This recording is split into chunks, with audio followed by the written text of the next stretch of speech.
vocês têm? Sai daí porque a gente tá em guerra. Sai agora, todo mundo sai agora e só traz a roupa do corpo porque a gente tá em guerra. E falava desse jeito. E aí, de repente, ela aparecia dentro desse clube e tava uma fila enorme de mulher nessa fila. E a gente tinha, e cada mulher tava segurando, gente, olha só. Cada mulher nessa fila tava segurando uma tigelinha desse tamanho, com o mesmo mingau que eu vi naquele primeiro sonho. O mesmo mingau, mas era um tantinho assim, olha. E um pratinho daquele de bolo, de festa de aniversário, com o mesmo punhadinho de arroz. Com o mesmo punhadinho de arroz, assim. Aquele arroz branco que não parecia nem ter tempero. Só parecia que só tinha sido cozido na água. Aí ela passava por todas as mulheres e falava assim, dá tudo que você tem. Pode dar tudo que vocês têm porque a gente está em guerra. Agora a gente entrou em guerra e vocês não podem ficar com nada. E aí todo mundo ia dando tudo que tinha. Dinheiro, celular, roupa, tudo que a pessoa tinha, a não ser a roupa que ela estava no corpo, ela ia dando. Fosse o que fosse. Quando ela chegou na minha vez, gente, eu não consigo me lembrar. Não consigo mesmo. Mas eu tinha alguns objetos na minha mão.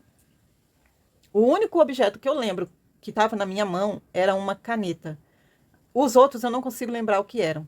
Eu sei que eram coisas pequenas. Talvez fosse uma chave, talvez uma moeda, talvez uma tesoura, mas era tudo coisa pequena que cabia na palma da minha mão. O maior objeto que tinha ali era uma caneta azul, uma caneta Bic azul. Quando ela chegou na minha vez, eu olhei para ela e falei para ela, moça, deixa eu ficar só com a caneta. Não sei porquê, gente. Eu falava para ela, deixa eu ficar só com a caneta. Aí ela olhava para mim e assim, aí naquela hora ela meio que disfarçou, né? Deixou de ser assim meio durona, mas ela deu uma disfarçada, olhou para mim assim com um olhar meio de piedade, sabe? Meio de eu não queria fazer isso, mas eu tô sendo obrigada, né? Ela não falou, mas com o olhar dela foi isso que ela quis dizer. E ela olhou para mim e falou: "Você sabe, né? Você sabe que ele tá chegando." E quando ela falou: "Você sabe que ele tá chegando", ela quis dizer: "Você sabe que Jesus tá voltando." Aí eu falei pra ela, eu sei, por isso que eu tô te pedindo pra deixar só a caneta comigo. Aí ela falou assim, tá bom, me dá logo aqui, me dá tudo. Aí ela começou a gritar de novo, ela me dá logo, me dá logo, me dá logo. E fica cada um no seu lugar. Entra na fila e ninguém sai da fila. Aí ela deixou a caneta na minha mão e levou o resto, que eu não lembro até hoje o que era. E aí eu acordei desse sonho, gente. Eu não contei os sonhos todos com todos os detalhes, porque senão vai ficar 2 horas de vídeo aqui. Já deve ter dado 1 hora ou mais. Mas o que eu tô querendo dizer com esse sonho, gente? Não é coincidência. Muita gente está tendo sonho com guerra no Brasil. Se a gente parar para prestar atenção no que realmente está acontecendo na política, é bem provável que o Brasil se envolva numa guerra, tá? Tem gente falando coisas aí na internet, pessoas sérias, viu, gente? Pessoas sérias que estudam política, que estudam geopolítica, que são estudiosos da Bíblia. Pessoas que sabem o que anda acontecendo no mundo, que observam as coisas, sabe? Que estão alertando a gente para isso. É bem provável que o Brasil vá se envolver numa guerra. O que eu entendi desse último sonho que eu tive, que foi o sonho que mais, sim, que mais mexeu comigo, me deixa, assim, em partes preocupada, claro que deixa, mas ao mesmo tempo, gente, se eu falar para vocês que eu tô com medo, eu não tô com medo. Eu tô preocupada? Tô. É claro, quem de nós está preparado para enfrentar uma guerra? Nenhum. Se eu não me engano, o Brasil só tem, acho que, armamento para 2 ou 3 dias de guerra, gente. Se a gente se envolver numa guerra, dependendo... Ai, gente, deu certo essa parte aqui. Agora eu vou só fazer mais uma carreira, depois começar a subir.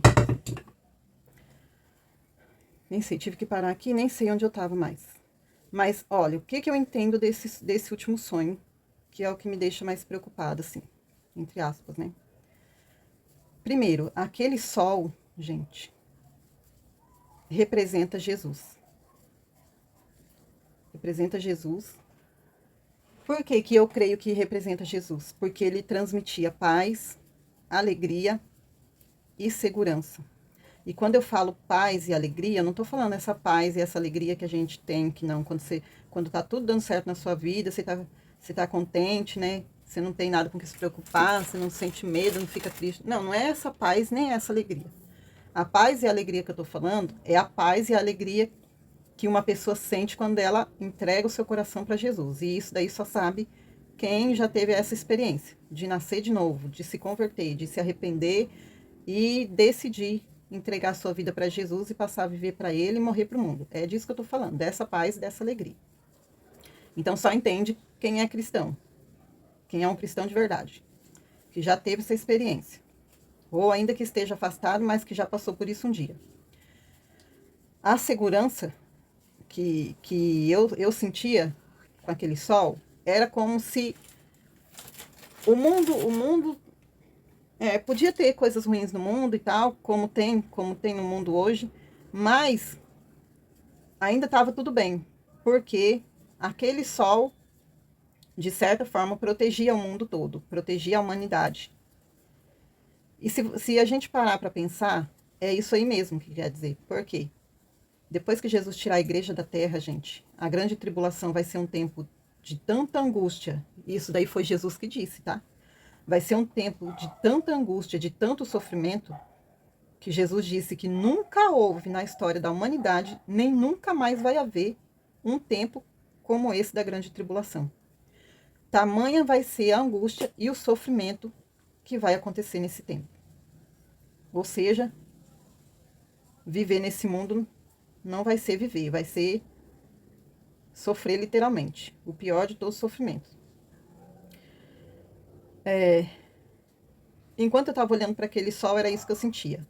Essa paz, essa alegria que o mundo não dá e a segurança que o mundo ainda tem porque Jesus e o Espírito Santo ainda estão aqui.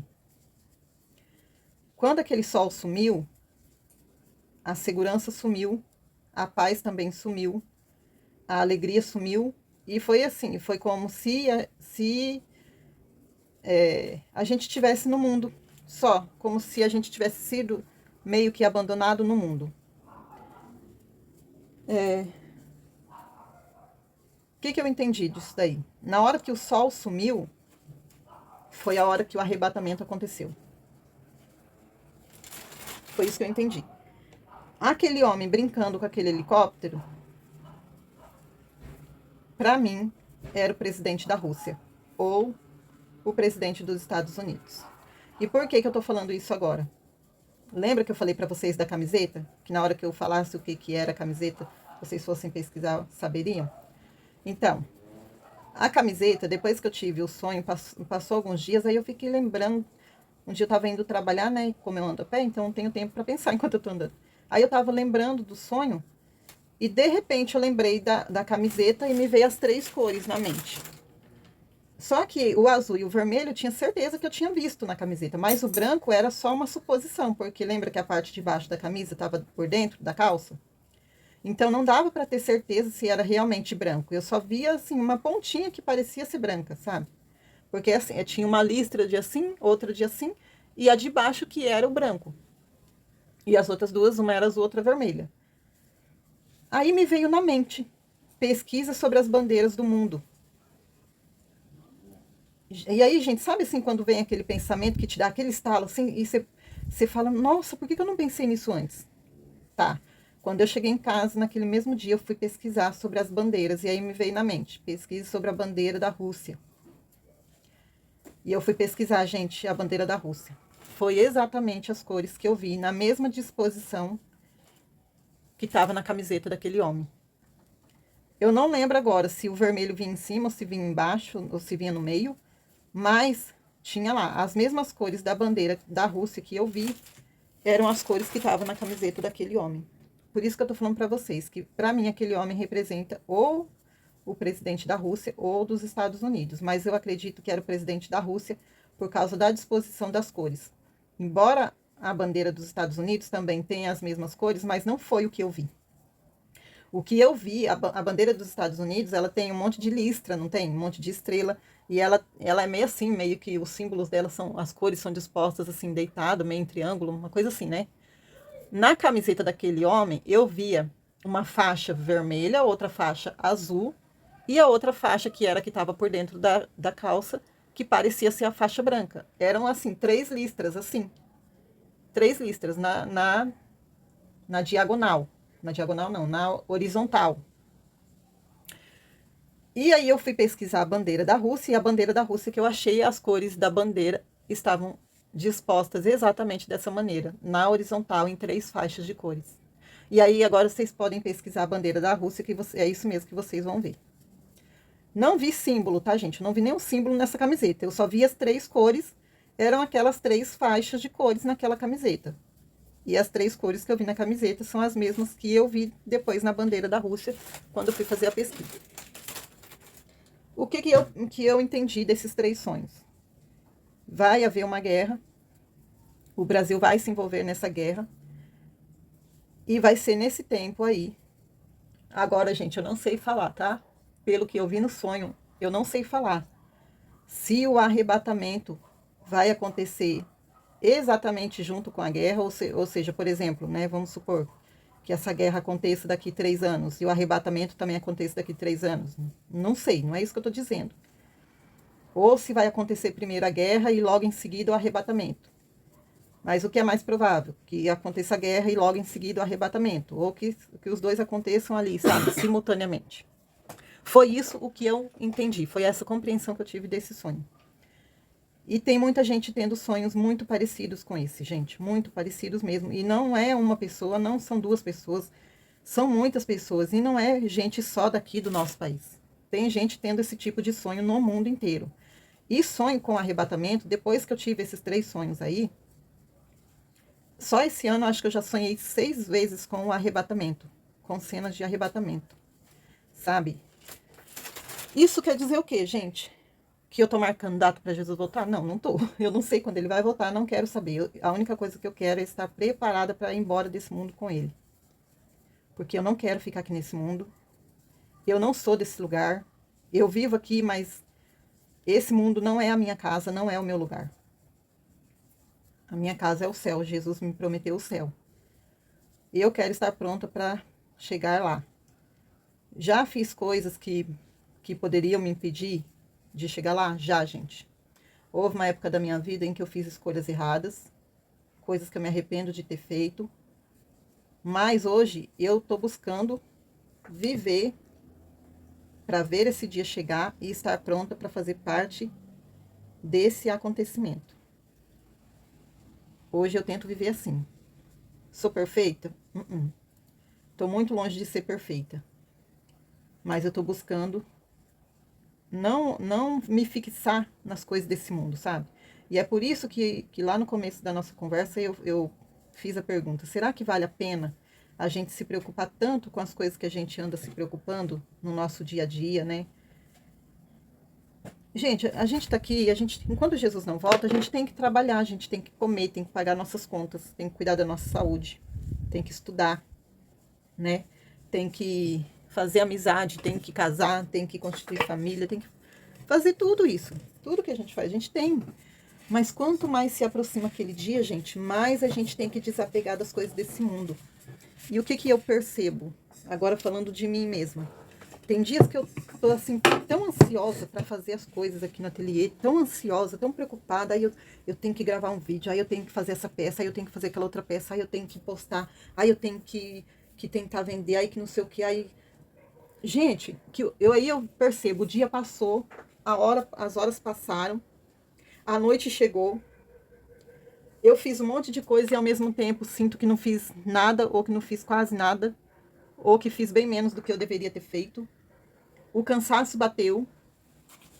Aí na hora de deitar, ao invés de deitar e buscar a Deus e orar, ler a Bíblia, ou sei lá, ou só parar, sabe? Eu só parar para descansar e dormir, eu vou lá, pego o celular e penso: não, eu tenho que editar mais um vídeo. Eu vou editar o vídeo e já vou deixar ele editado, que senão meu celular tem pouca memória e eu não consigo baixar ele, não sei o que. Aí eu fico, gente, 1 hora, 2 horas, às vezes 3 horas da madrugada lá, da minha madrugada, em cima do celular, editando vídeo. Pra que tudo isso? Não é? Pra quê? Gastar tanto tempo com essas coisas.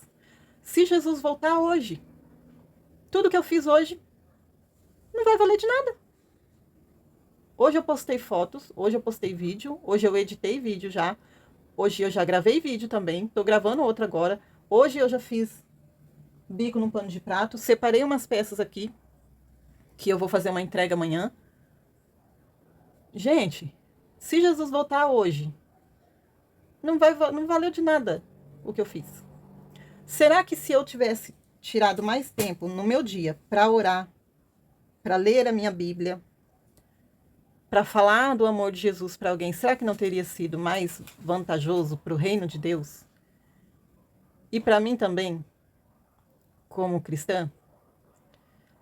Então eu quero deixar, gente, essa reflexão para nós. Sabe, Deus tem mostrado para nós. Não é à toa que muitas pessoas têm tido sonhos e visões, não é.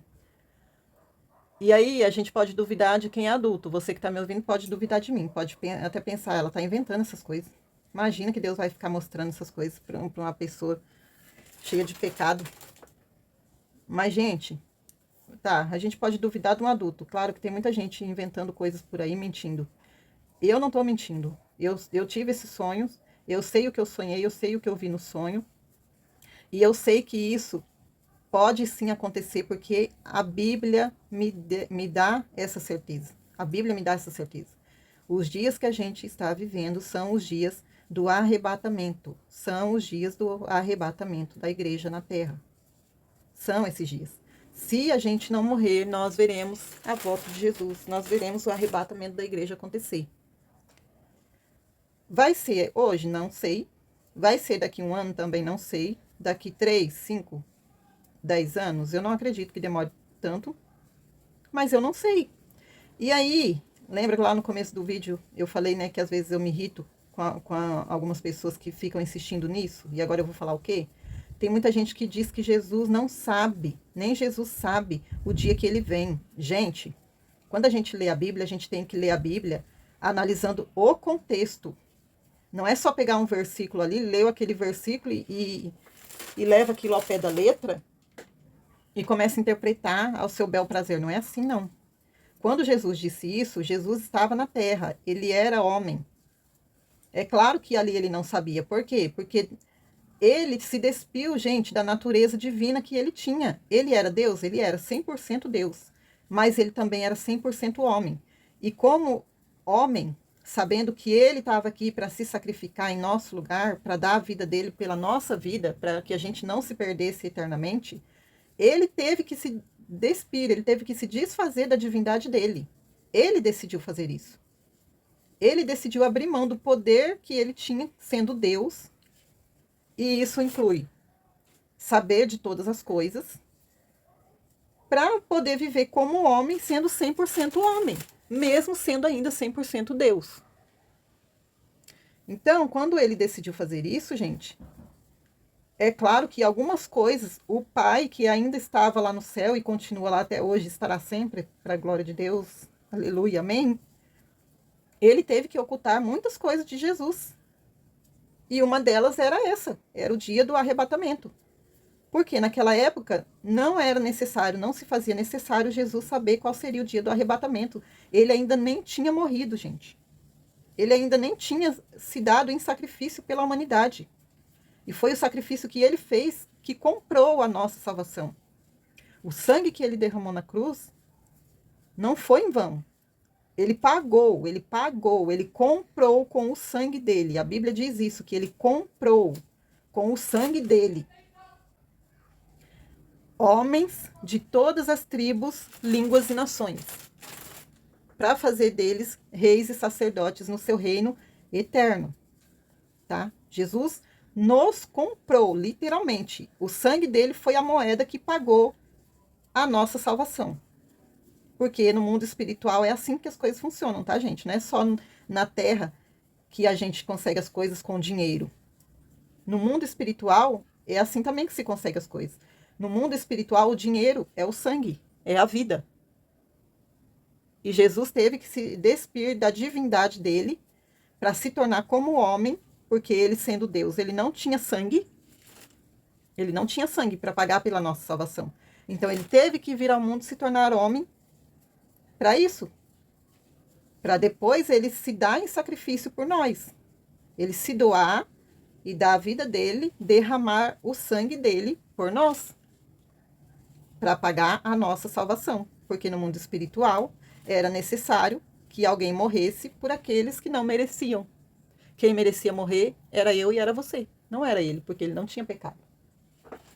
Aí as pessoas têm costume de dizer que porque Jesus falou naquele tempo que ninguém sabia nem o dia nem a hora, né, da volta dele, nem os homens, nem os anjos no céu, nem o filho sabia, e o filho era ele mesmo, que hoje ele também não sabe. Gente, ele sabe.